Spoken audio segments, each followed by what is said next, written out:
think over the course of trying to, launch this program and get it on its feet, what we've come to realize is that, there's plenty of capital available, and that there's not necessarily a lack of capital, but there is this gap of the knowledge, know-how, and networks needed to be successful in deploying that capital. Welcome back to the Middle Tech Podcast. You've got Logan Jones here, and today we're diving into a topic that we've heard a lot about from founders building companies in this region, and that is capital, and more specifically, angel capital. So today I got to sit down with Raechele Smalls, who's the director of InvestBlue, and Eric Hartman, senior associate director at UK Innovate, to talk about how they're building a new network of accredited investors to back early stage founders across the state. So not with a pooled fund, but with a founder-friendly syndicate that brings together small checks, operator expertise, and small capital all in one place. So if you're a founder, this episode breaks down how to tap into that capital and support. But if you're an aspiring investor, Raechele lays out how InvestBlue makes it easy to get started. They provide things like education, tools, but most importantly, a network to learn alongside. So we also dig into why this matters now. UK is an R1 research university and is spinning out all sorts of deep tech and high impact startups through their commercialization ventures. And while the SBIR funding helps, without follow-on capital from people who believe in Kentucky, those companies often have to go elsewhere. So InvestBlue is here to help change that. So whether you're building or backing companies tied to Kentucky, this is a conversation about closing the gap and fueling the next generation of innovation right here in our region. So before we dive into this conversation with Raechele and Eric, let's just get a quick word from our sponsors. Before we highlight our sponsors, we'd just like to state that the views and content shared on this platform do not necessarily reflect those of our show sponsors. That being said, Middle Tech is supported by KY Innovation, the Kentucky Cabinet for Economic Development's Office of Entrepreneurship. KY Innovation exists to support and develop Kentucky's startup ecosystem, and we are proud to be supported by an organization whose mission aligns so closely with ours. If you are a founder building in Kentucky, you need to check out the resources that KY Innovation has to offer. You can find more information by clicking the link in our show notes or going to kyinnovation.com. All right, so I was mentioning we've been doing Middle Tech for almost 7 years now, and we ask a lot of founders, what could this ecosystem do better? And the answer that we hear a lot is access to capital, different types of capital, different stages of capital, but nonetheless access to capital. And so now InvestBlue has been established to address part of that problem. So I'm curious, what approach are you guys taking with solving that capital allocation problem? Well, first and foremost, celebrating 7 years. Congrats to you guys, and excited to be back for this episode. To me, InvestBlue is a exciting program that has the utmost potential in terms of answering that challenge that founders often mention in terms of having the lack of access to capital. I think over the course of trying to, launch this program and get it on its feet, what we've come to realize is that, there's plenty of capital available, and that there's not necessarily a lack of capital, but there is this gap of the knowledge, know-how, and networks needed to be successful in deploying that capital. And I feel like that's the utmost potential that we've seen that InvestBlue can really help bring to our ecosystem, is this notion of bringing smart capital to work and making the starting point of getting involved or becoming an investor, making that starting point much easier. It hasn't been accessible in the past. It's very much been daunting and complex to try to learn all the intricacies involved with early stage investing. And so I'm excited about the opportunity that InvestBlue provides for people who have either never been involved in early stage investing or never even knew what venture means, never has been involved within the startup ecosystem. We're trying to be that place for folks to plug in for the first time. And for those who are quite experienced, maybe have a couple of investments under their belt, but really wanting to learn more about the awesome talent that's here right in our backyard in the Commonwealth. And so that to me is the exciting point for InvestBlue and how we're trying to step up to that challenge of answering the call for access to capital. Well, really excited to dig into it. And you both have been fixtures in the startup community for so long and have already contributed so much. So excited to see you guys kind of getting into the more of the capital allocation space through angel investing. So excited to touch on all the different aspects of that. But before we do, Raechele, you just mentioned that you've been on the podcast once before. You've been a big fixture in the regional startup community. So can you just kind of walk us through your experience supporting startups, the organizations that you've been with, and how you arrived where you are now? And also if you can kind of just give us your official title as far as InvestBlue is concerned. Absolutely. Well, it's exciting to be back, first and foremost. Big fans of you guys and all the work that you've done over the years. Man, Ditto. it's a masterclass of how to really elevate an ecosystem. Raechele Smalls, director of InvestBlue. Over the course of time, I've worn many of hats across the ecosystem, particularly in relation to venture. But I got my start, as I would say, most folks in venture will say, the atypical route into venture.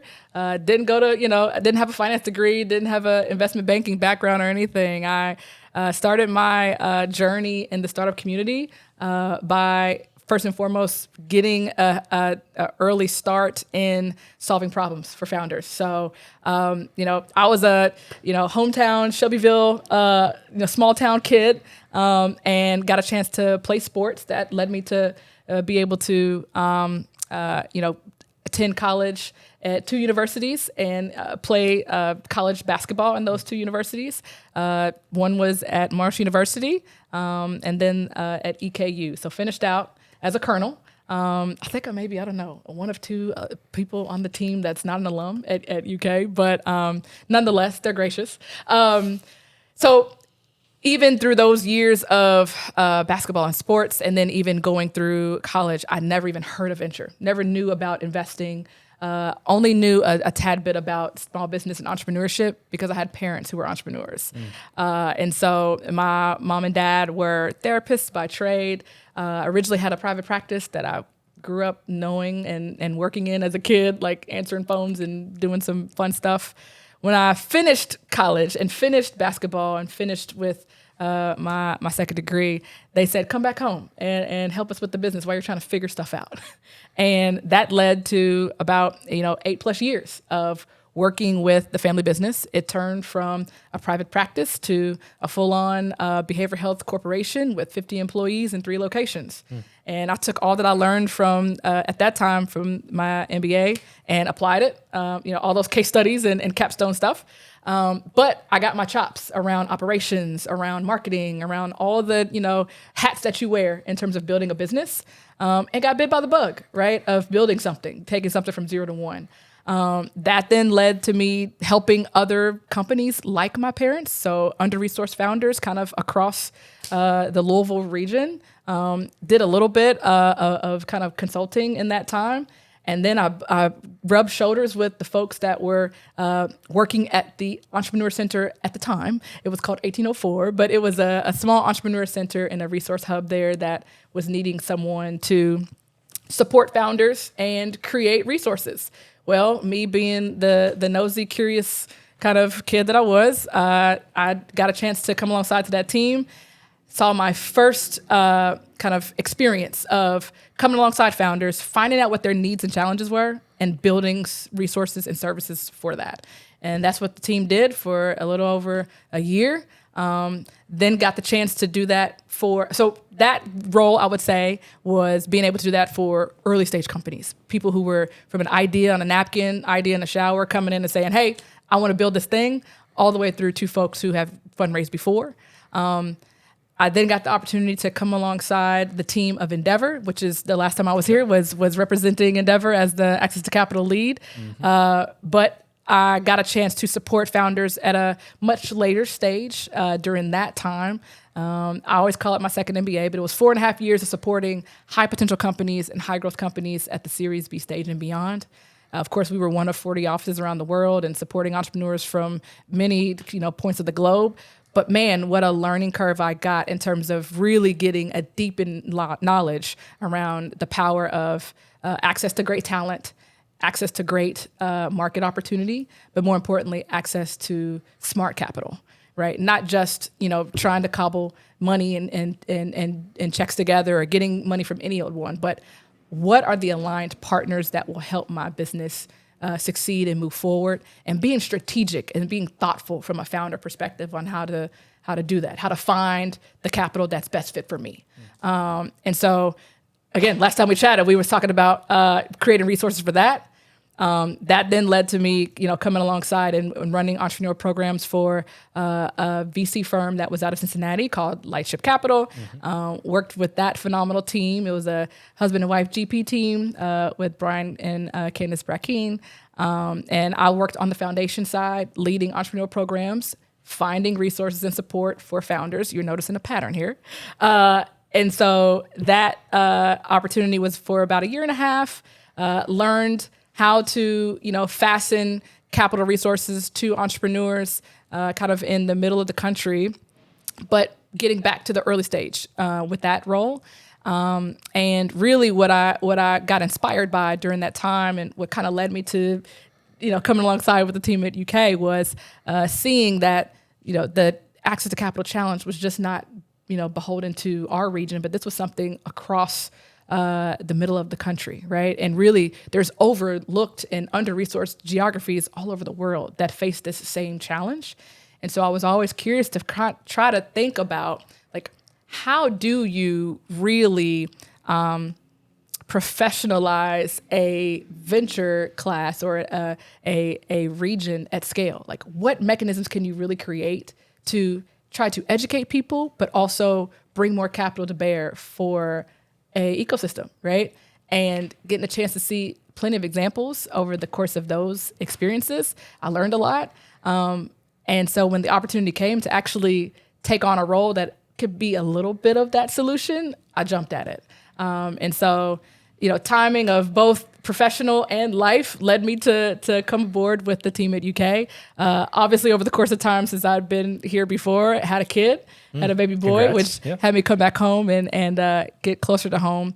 But I just thought it was what a great opportunity to marry both profession and passion, right? I was, very much bit by the bug early about entrepreneurship and around, venture, giving more access to capital was something that I had experience with, but also marrying that with passion, meaning how do we enable more people to get involved in kind of being capital allocators? How can we marry, the opportunities of people finding great companies to back, but also learning how to do so in the process? That's what spoke to me when I saw the opportunity to come alongside with Invest Blue. And so I love it. I don't know. That was the long way around of it, but that was my journey to here. No, you've done a lot in the ecosystem, and we're glad to have you here in Lexington and partnered with UK and starting this awesome program, which we'll definitely dig into a little bit more here. But Eric, I mentioned before we started, you've been a fixture of the startup ecosystem for long before I was involved in it. So we've gotten to know each other through all the different events and programs that you've run. Yep. Give us some of your background and what you've been into and kind of how it led to being involved with Invest Blue. Yeah. Well, so first of all, thank you for the opportunity to be on today. Longtime listener and longtime fan of the Middle Tech podcast. Thank you. So really excited for all that you guys do and really appreciate the opportunity for us to be here today. Absolutely. So I'm currently Senior Associate Director with UK Innovate at the University of Kentucky. I lead our ecosystem team, which is primarily for startups, entrepreneurs, and now investors through Invest Blue, and just everything that is necessary to foster an ecosystem and to help companies grow out of the University of Kentucky based on research that's occurring there. I got my start I'm an engineer by training, electrical and biomedical, and I got my start. My first job out of college at UK was as what we today call the entrepreneurial lead of a deep tech company that rolled out of UK research. And so I started out, in the first 15 years of my career, was leading a startup here in Kentucky, here in the Lexington ecosystem. So I, have the entrepreneur side of, all of the challenges that entrepreneur space, and especially access to capital. So, Yep. We had the fortune of receiving a lot of small business innovation research funding, so SBIR funding, that really drove the company over time. But when we got to the point of raising capital, toward the later stages of that, that's when we really ran into issues. And so this comes very personal to me. The access to capital issue was ultimately what caused the end of the company. It wasn't necessarily, only access to capital. It was the lack of awareness of all of the pieces and parts that go into being investment ready along the way. And so that's a big part of what we try to do. So company closed, I had the ability or opportunity to go to Kentucky Science and Technology Corporation and worked on then the matching funds program in the state. The SBIR matching funds program was run out of KSTC. So I was on Mahindra Jain's team there. And, my first day there, Mahindra said, hey, we have 200 startups in Kentucky that have these state matching funds grants. We want you to go out and help them all know how to do their business. And I was like, well, I knew how to do our one business. I didn't know how to do the other, and so very quickly kind of got this baptism by fire of meeting all these startups and working with them. I started to see these commonalities across startups of, even though this one might be a new therapeutic and that one might be a new material and this one might be in an ag tech company, they all had these common challenges. And so I was kind of started to see those things. Anyway, so I was at KSTC for a bit there and then had the opportunity to jump over to UK in what was then the Kentucky Innovation Network as the director of the Lexington office of the Kentucky Innovation Network. What really attracted me to that was the ability to work closely with Bluegrass Angels. So as director of the Lexington office, we had this partnership where we supported and worked very, very closely with coaching the companies, working on the back office stuff, the deal flow. And I got to kind of sit behind the closed doors and see how the sausage is made of all these angel investment deals. So, I was extremely interested in that, but also in saying, okay, what can I learn here? And now take to the companies to help them be more successful when they come in front of angel investors so that they have a better shot. So that was at UK. So the innovation office at that point was at UK. And then I've just kind of pivoted through a couple of different roles now, in the role at UK Innovate, but all having to do with startups, new ventures, access to capital, and helping companies succeed. Awesome. Well, let's get into kind of the mission and the why behind InvestBlue. So, Rochelle, if you can kind of just walk us through the problem that was identified. We kind of talked about access to capital, so maybe we don't need to really dive into that as deep, but how the solution that InvestBlue, how you guys kind of identified, okay, this is the approach we need to take for this. And let's kind of get into the in depth on what you guys are doing. And we could tag team on this because I would say, at least for me, again, the excitement was coming alongside the incredible team of UK Innovate, Launch Blue, and the leadership of Eric here, having the foresight to see kind of this conundrum of not only having this continued conversation of that we lack access to capital, but the specific stage and the specific types of companies, right, that we support with InvestBlue was something that was an insight sought on by the team, right? So for one, we obviously know that companies at that kind of early stage, meaning pre-seed, family and friends, angel round, right? These are the early stakes beginnings of a company when they're not necessarily have from an idea stage, but hey, I see a problem in the market. I have a very close affinity to this problem and have the wherewithal to create some type of solution or MVP that can solve this problem. And I'm pretty sure that people will pay for it, but I'm still trying to prove that out, right? What the team noticed and saw was that there was not a lot of options are not a lot of capital allocators focused on that particular stage, right? And we know for sure and for certain, data shows it, and plenty of writing around it, where when an ecosystem lacks that particular stage of capital, it doesn't translate to continued, graduation of companies to go from that stage to the seed stage, from the seed stage to Series A and beyond. If you have less times at bat at that early critical pre-seed stage, you have less chances then to see the big wins that everyone talks about that we need, right? And so, for the Invest Blue team, and particularly for us, when we came at the approach of how do we create a resource that not only answers the call of giving people the opportunity to learn, but can also give them the realized real-time opportunity to put capital to work at that stage. And so I think that was very important in terms of the insight and why Invest Blue was focused on angel, right? Why we wanted to create an angel syndicate and an angel network, and not just another fund, not just another blind pool capital for people to put, their money towards.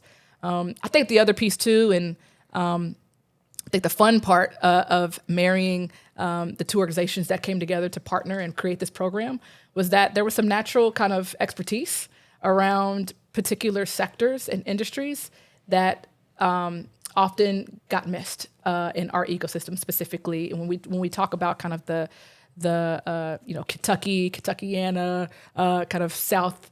What do you call it? People call it the gateway to the South, right? Because we're considered Midwest, we're also considered Southeast. Yep. But this particular area of the country, right, being that we're our one institution and that we have a pretty, I would say, broad and strong bench of talent around kind of deep tech, hard tech, kind of industry transformation and Industry 4.0, stuff around ag, social innovation, sustainability. These were things that our tech transfer team, and particularly the Launch Blue team, had some pretty strong expertise around. And so we thought that, convening a investment network that not only focused on that pre-seed and early seed stage, but that also had some really great talent to bear for those types of companies that often got overlooked kind of in our ecosystem. That was another kind of big reason to the why behind, bringing Invest Blue. So. And Eric, can you talk a little bit about the involvement of UK in this? So like how kind of marry the two. So we want to provide more access to capital. UK is involved in this. You've done all the great work with UK Innovate and the commercialization of research coming out of the university. Just kind of marry those two for us. Like where's the line between the two? What's the association? Yeah, so the kind of the why behind UK being involved in this and supporting this and wanting to see this exist is that UK is creating a significant number of startups that are, going into the world every year based on research that's coming out of the university. And startups are a critical piece of the tech transfer puzzle. And we see this across the country. We were on a call just yesterday of a national university angel groups kind of consortium. So universities across the country are setting up these angel groups because startups are needed, and capitalizing those startups is something that is absolutely critical to go along, in parallel with the SBIR. So we talk about blended capital strategies. SBIR is never enough.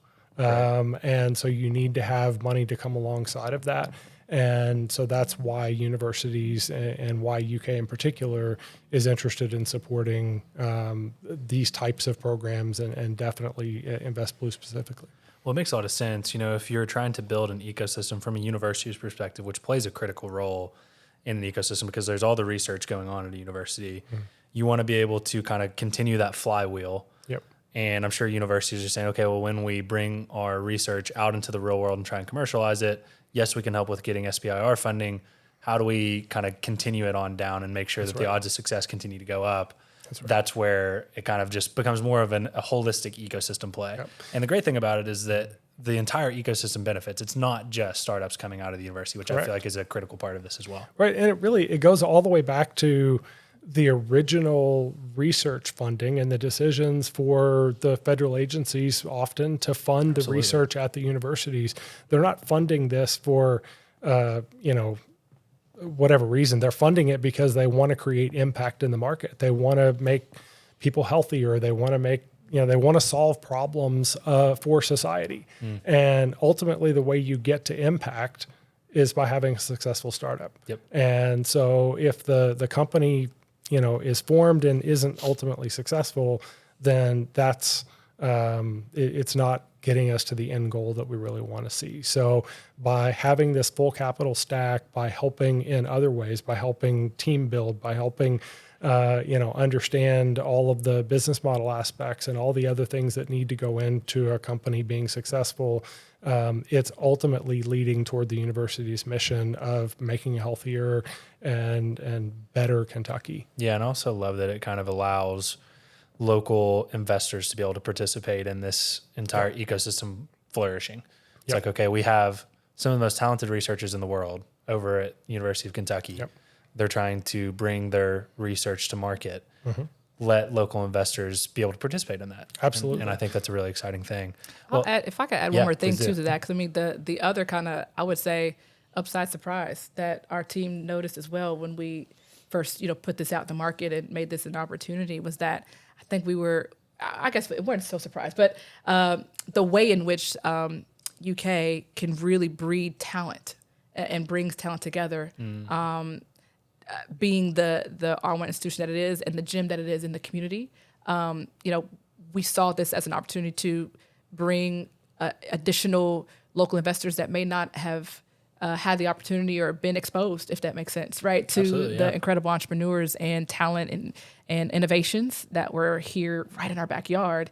And being able to really leverage a little bit of not only the incredible, massive, world-class alumni base of UK, but also the talent that you just mentioned, like the researchers that are coming out of the university, the incredible businesses that plug in and work with the university.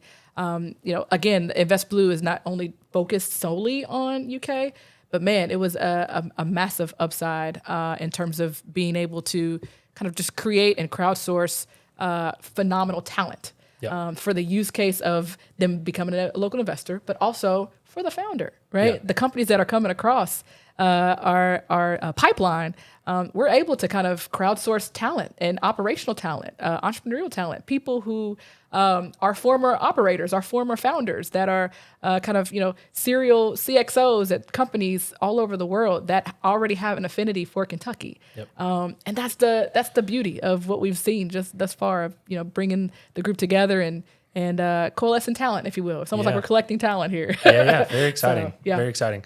And the next part that I kind of want to dive into is kind of like this, I guess as you almost think of it like a two-sided marketplace. You've got the founders that you're looking to support, and you're trying to get the investors that are interested in supporting those founders. Yes, so absolutely. Can you just kind of talk about, if I'm a founder, what are kind of the criteria, or like what types of businesses are you guys kind of bringing in to pitch to the investors, and how who's the right type of investor that can get involved and plugged in with InvestBlue? Absolutely. So I will say this, very core to both my heart personally as well as to the heart of our team, is we tried our best as possible to make InvestBlue one of the most frictionless and founder-friendly groups to work with. Meaning, our criteria is very simple, and the stuff that we look for is very core to the mission, but also easy.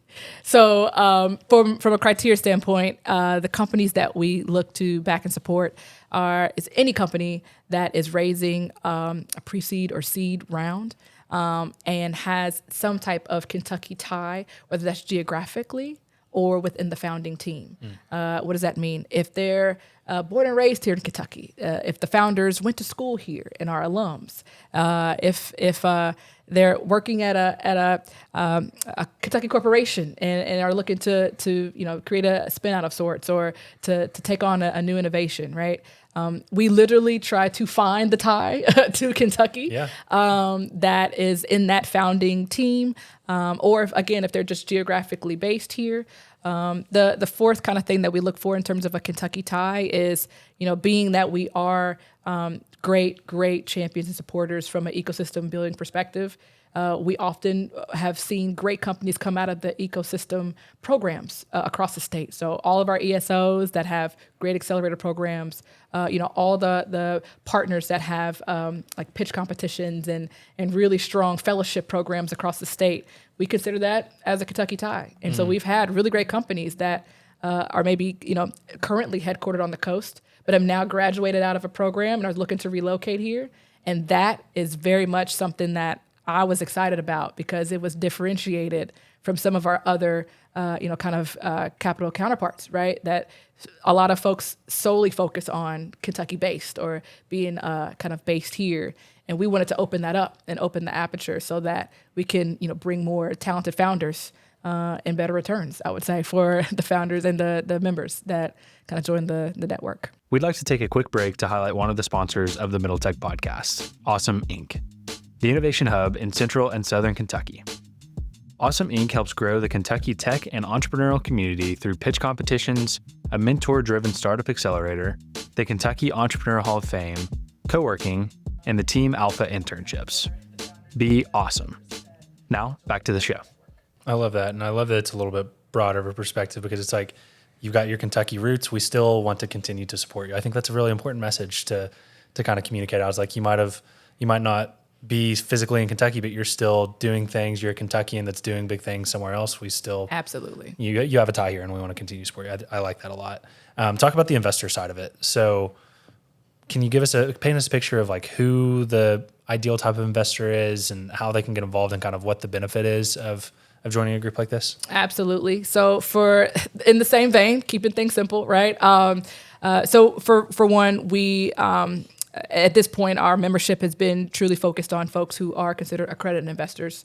And for those who aren't familiar, there's a kind of SEC statute that kind of defines what an accredited investor or a qualified investor would be. And so we educate people on what that means.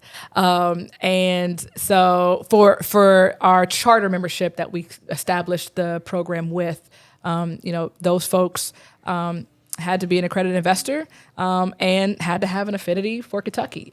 They necessarily don't have to be based here, but have to want to get access to Kentucky deal flow and have to have the affinity to have impact to the Commonwealth. Literally, we keep it simple around here for a reason.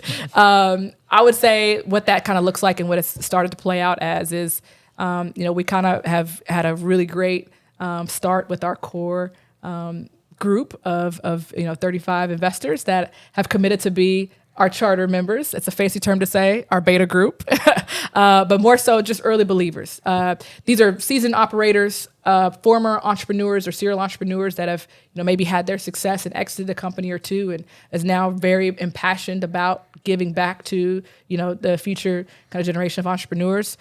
We've had phenomenal, talented alums from any Kentucky university, not just UK, that wish they had something like this when they were coming out of the university, and now they're on the coast or in Austin, Boston, Salt Lake City, New York, right? Have had really great success with their career, and now have seen Invest Blue as a mechanism where they can truly give back the way they've always wanted. We love folks when they give back from a philanthropic standpoint. That's great. That's awesome. We love when folks give back to the university because that's great. That's awesome. But this is a very unique way in which people see this as a way to truly give back and to not only give back to the ecosystem broadly, but have an opportunity to come alongside and support a founder by way of investing with their capital, but with their time, with their talent, with their Rolodex, with their connections, like really trying to be a value-added partner to that founder. And that's something that we've seen every single one of our charter members be really, really excited about. Yep. And so that's gone a long way. I mean, every founder that's come to the opportunity to pitch in front of our group, they've always come away with some type of intro, connection, or value from presented to that group. So I love it. If I could add, just I think one of the kind of founding thesis behind Invest Blue was yes. There are a lot of people out there that have been successful that are investing in other ecosystems or that are doing investment things that are investment savvy. But there's also, for every one of them, there are tens, if not hundreds, of other people with Kentucky affiliation that want to support Kentucky that qualify as an SEC accredited investor. And so the bar is not as high as we might think. And it really is something that a lot of people can do. And so what we want to do is we want to look at it and say, maybe you're not somebody who can write a $250,000 check. Maybe you're somebody who can write a $5,000, $10,000, $25,000 check as an investment. How can we, number one, make that easy for you? And number two, how can we surround that check with a lot of other checks that then go to work for that company to be, instead of you writing a $5,000 or $10,000 check to your friend's company, we're now making that $25,000 check into a $250,000 pre-seed round, right? And that's through the syndication aspect of things. So we really want to lower the bar of, who thinks of themselves as an investor and help them to be able to get through all of the roadblocks that otherwise would stand in their way. We connect them with service providers. We connect them with best practices. We connect them with resources.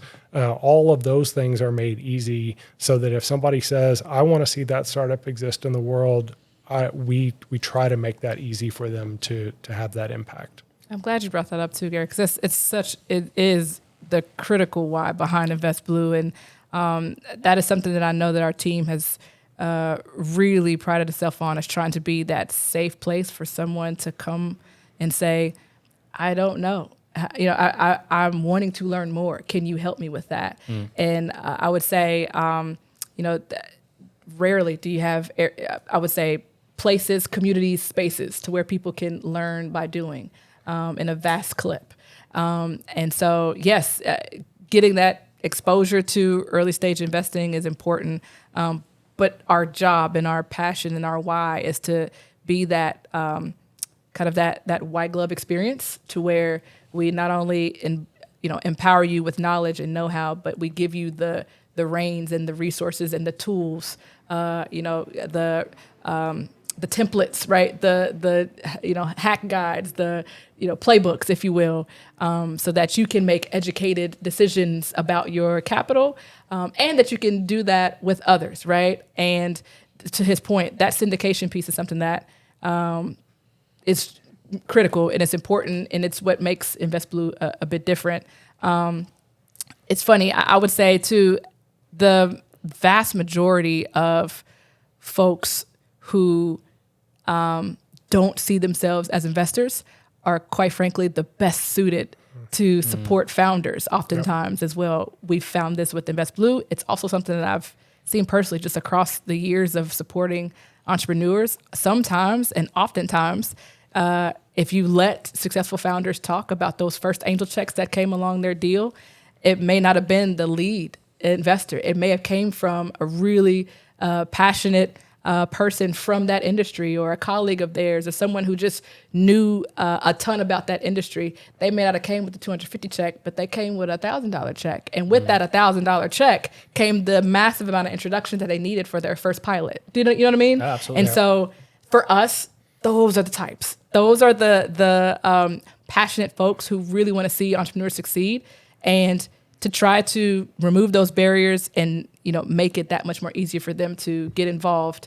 That's what we're excited about with this program.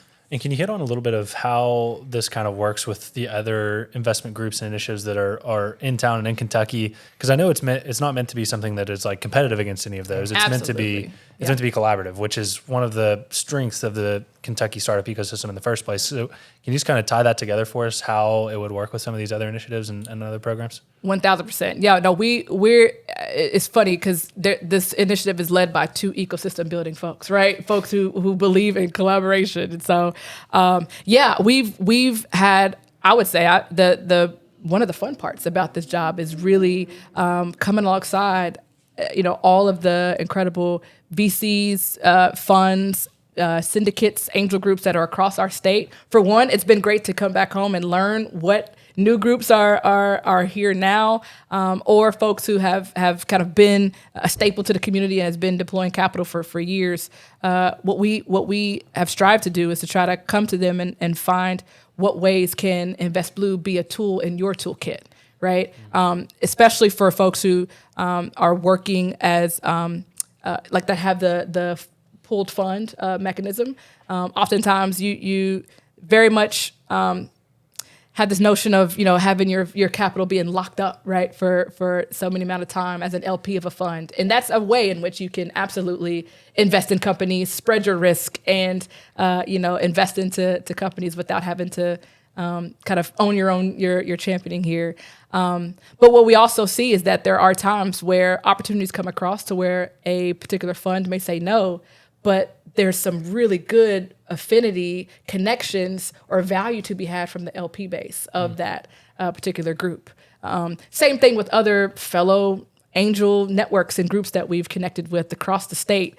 There's times where that angel syndicate may be a no, or it may not be a stage fit. Maybe it's a little bit early for what they usually would look for. And so InvestBlue can really come alongside and say, hey, if there's one or two folks that still want to connect with that founder, invest in that company, use us, right? Use us as a sidecar opportunity to kind of spread more opportunity, risk, as well as reward, right, for those folks. The other fun thing is that we've also tried to be somewhat of a listening ear, if you will, and trying to be a convener for the venture market here in the state of Kentucky. I know in the past we've had a myriad of times to where the ecosystem, or at least the VC ecosystem, would come together quite a bit, whether that be from event standpoint or just from 1 to 2 times a year.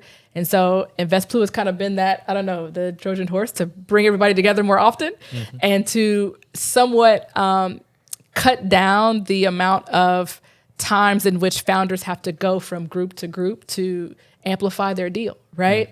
And so that's been awesome to see, because I know, especially in conversations that we've had in the past and folks that have talked about the kind of monotonous nature of having to fundraise, right? And if we can lessen the amount of lift that founders have to do to really amplify their deal opportunities across the region and across the state, then that's a win by itself, even if anything, for InvestBlue. And so, we've had fun doing that. Yeah. And yeah. Absolutely. Well, as we kind of wrap up the conversation, I want to end things talking about kind of the macro picture of angel investing and the role that it can play in the ecosystem. And we talked about this kind of holistic approach that the university is kind of, sponsoring or facilitating with this role with InvestBlue, but just the role that having angel investors that can get in on deals. Hopefully those deals, those startups have a lot of success, have a big exit. Let's talk about the flywheel effect that kind of comes from that and kind of best case scenario, what we're aiming for, what we want to hopefully happen. I would just be interested, Eric, I know you follow all of this stuff pretty closely in terms of how you kind of watch how things function in other ecosystems. What's kind of like what does success look like from an ecosystem perspective, from like a macro perspective outside of just InvestBlue, that kind of speaks to the importance of getting local angels involved in the startup community around here? Yeah. Well, I think Rochelle hit on it earlier. The role of the angel investor in an early stage startup is absolutely critical, and the right angel investor. And if you look at some of the best startups that we've seen here in Kentucky, they point back to the fact that at a critical early point, somebody came in alongside that founder and said, I'm going to help you, I'm going to support you, I'm going to mentor you, I'm going to open networks, I'm going to do everything in my power to help you succeed, in addition to maybe putting in a little bit of money, right? And that's what an angel investor really is. At that very early pre-seed stage, an angel investor is roll up your sleeves, get involved, help in a lot of different ways, much more than just money. Money's just like kind of skin in the game. It is. To continue helping with all the other things. It is. And so I think that's where the really critical, important role. And I think it's helping the founders. You got to keep in mind, in some cases, the founders are later career. They've had experiences, and obviously we see a lot of startups that do have older founders that have those life experiences. We also see a lot of startups with younger founders who haven't had those life experiences, and maybe your experience, in whatever your background is incredibly helpful, whether you're negotiating a deal, whether you're helping hire employees, whether you're helping, there's all kinds of different things that a founder is learning at this incredible pace. And to have somebody alongside of them that says, I can help you, decode how to deal with a banker, how to deal with a professional service provider, how to, all of these things that have to happen outside of whatever particular technology they may be doing. Those roles are just absolutely critical. Absolutely. Yeah, I feel like I'm kind of getting to see this with Evan, the co-host, who wasn't able to join. I'm seeing this with his company. I was able to make an angel investment in Valent, and then that just kind of like puts skin in the game, aligns incentives, and now I'm doing everything I can to say, who can I connect him to? What kind of connections can I make? It gives me a reason to connect with people and ask the right questions, and that's like kind of a compounding effect. Yep. You know what I mean? And I'm kind of getting to experience that for myself, which has been a lot of fun. So to kind of bring it back to, I was going to say, if I could add one more thing too, because I think the fascinating thing about angel investing as well is not only that it's obviously mission critical for founders, and to your point, you had asked earlier about what's that long macro impact from an ecosystem perspective. I mean, for me, I think the most exciting point about the potential for Invest Blue is that, angels are very much those first believers for founders, but angels today also become future venture managers or future super angels, or angels today can also become CXO for whatever company, right? It's like the long tailwind effect of getting involved from an angel perspective breeds so much impact for an ecosystem moving forward. I would say for me, I'm selfishly bullish and optimistic about the future of venture talent in our state. For initiatives like this and others across the state that we've seen where people are getting their first time at bat in investing. And for some folks, once you get bit by the bug, they may have future desire to want to either A, build a career around venture. B, they may want to just continue to keep angel investing and keep giving back and being involved in the ecosystem. C, today's angels can build track records to become future VC managers, and we need that here. We need more venture allocators and capital allocators in our ecosystem. And so for me, I see Invest Blue as just one of the many opportunities in which we're just throwing a pebble in the pond and seeing the ripple effect grow from there. And, that is the answer to the call of what people say of the lack of access to capital that we have.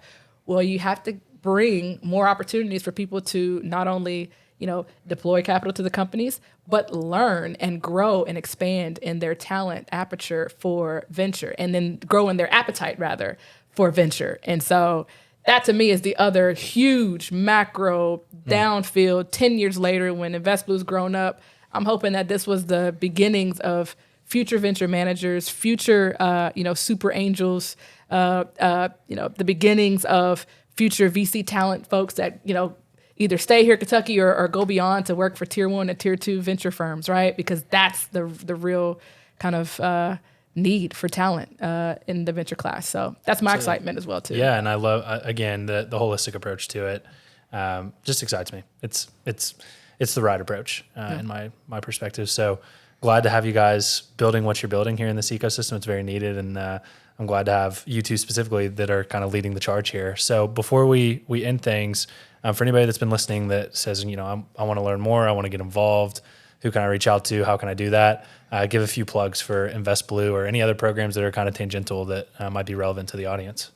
Absolutely. So investblue.org is the front door to everything with Invest Blue. We try to keep things simple around here. So if you're interested in joining as a member for Invest Blue, you could go to our website. We have an application there to fill out I would say more of an interest form to fill out. And then our team will follow up and look to schedule time. If you're a founder that is raising a pre-seed or seed round and you have a Kentucky tie of any sort, even if you don't know you think you have one, we'll find it. Trust me. No, if you're a founder building something really, really innovative and compelling, and you'd want to give the opportunity for our group to actually hear your opportunity, we would love to be the group to come behind you and support you in every way we can. So same thing, go to investblue.org. There's a form there for you to fill out. That's just the front door. From there, we'll look to try to hop on a call, see what you're building, and see how we can be helpful. So that's it.